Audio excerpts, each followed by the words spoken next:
Okay, hi. My name's Elena, and welcome to my podcast. I'm gonna try to be cool and have a smooth voice like I'm on NPR, although I'm probably not going to be able to articulate as well as they do.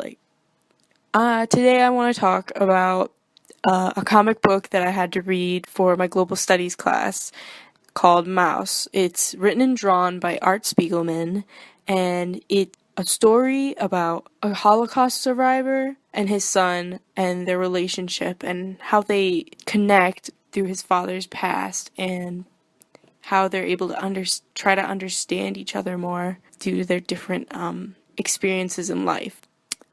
So the book switches between two different perspectives throughout it, and these two different time periods, more like it, is that at one point they're in the US after World War II in New York City, and the father is very old, and the son is in his 30s or 20s as a young man. And then the other part of the book will switch to the father's past. The son's name is Artie, and he is kind of a cool character. I mean, he's a like I kind of have a little crush on him, but he draws and he wears trench coats and he smokes a lot, which isn't that cool. But for the most part, his character is usually very calm and just trying to get his work done and learn more about his father and his mother and their experiences through the Holocaust.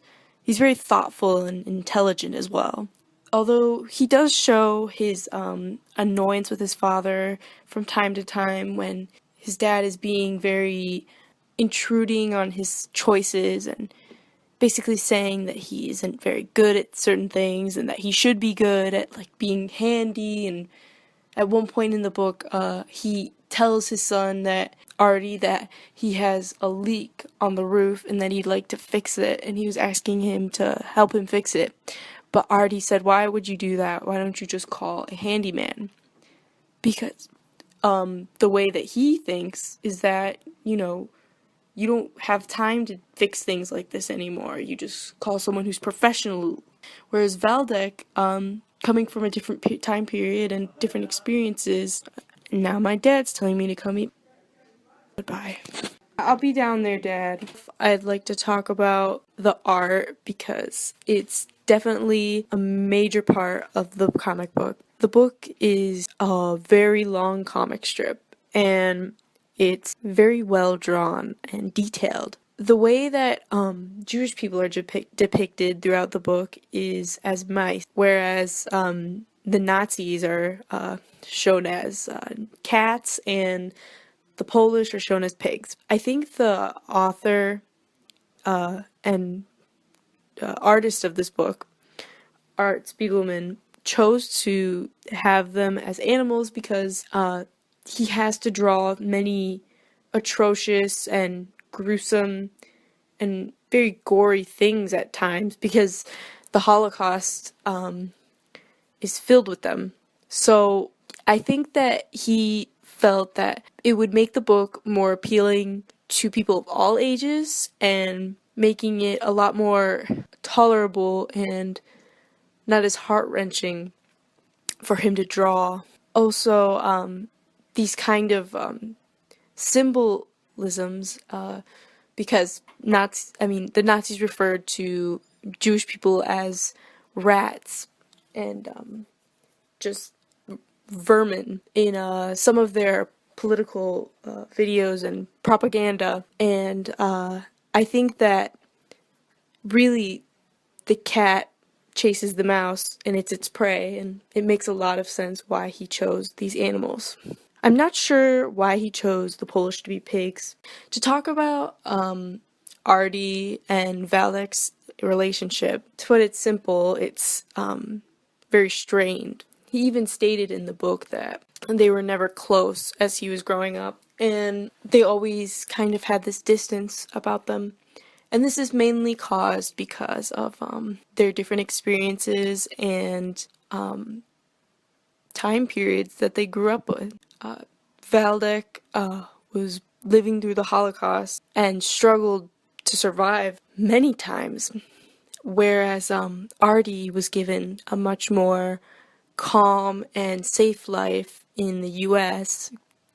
But the problem was is that he was going through problems too, and he felt like his father couldn't understand him because to his father, Vladek's point of view, the hardships that Artie has gone through are not as harsh as the hardships that Vladek has gone through. But that doesn't make them insignificant.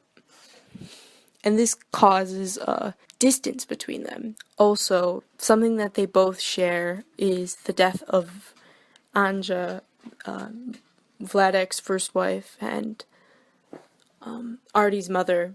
Anja was always depicted as a weaker character who seemed very depressed at times. I think throughout the book, Vladek has been very admirable and intelligent, very quick-witted. I think the greatest part about this book is that it has a wonderful timeline as it is told from the character in the future talking about their past. So you're able to see two sides to a story and not just one, which is always important when you're trying to learn something new, is not only to listen to one side but another, in which there's Vladek's perspective and then Artie's perspective. Throughout the book, Vladek's past depicts the many hardships and atrocities that were inflicted upon the Jewish and many people in Europe during the Holocaust, and also does a great job of giving a proper timeline to things, because as Artie throughout the book mentions to his father to stay on task and stay on the topic at hand in what year he was in, and this really gives the book a great progression. I also have to appreciate the art because it's just so detailed, and oh my gosh, I could never do this. I mean, I guess I can't say never, but it's just so amazing that he was able to put this all together. I mean, comic books are usually, I guess, stereotyped as being for children, and I don't think that's true, because I think that it's a media form that can reach all audiences across the board. And comic books in some aspects actually are much harder to create than books, I believe, because it's not only writing but also drawing, and you have to convey emotion through words and images. I think it's a wonderful medium, and I love it so much, and that's one of the reasons why I really wanted to read this book in particular, because I love comics. And this one is a comic that means a lot. It's not just superheroes with powers or anything like that. I'd also like to mention that, now this is just a little bit of light criticism, because I think that sometimes it was hard to differentiate the characters because many of them wore the same type of suits or clothing, and it was hard for me to figure out which was which. Although it wasn't that hard to differentiate them, the art style limits the emotion that the characters can have on their faces. In one particular part of the book, though, there were some amazing drawings that really caught my attention, because it was basically some artwork that Artie had created when he was younger, and then his father found it. And so the book showed us the old comic of his, and it was so detailed, and the faces were so emotive and creepy, and it just really moved me when I read it. And it was very obscure and morbid, and it took me a really long time to try to dissect what it was about, too. And, I mean, personally, I would have preferred that kind of art style to this, but at the same time, I mean, I think that this more simplified version is more convenient for the artist, so he's able to complete this in a appropriate amount of time, but also because the characters are less detailed, it also can be less gruesome and less gory for the reader and for the illustrator as well. I mean, I'm sure it would be very difficult for him to draw people in being hanged very realistically. I guess it just depends. Also, because it's a comic strip, everything is in a box and they're usually just lined up across the page. And since I read Japanese comics, I'm used to a more dynamic sort of flow to it, and I guess I'm just not used to this type of style. But it works.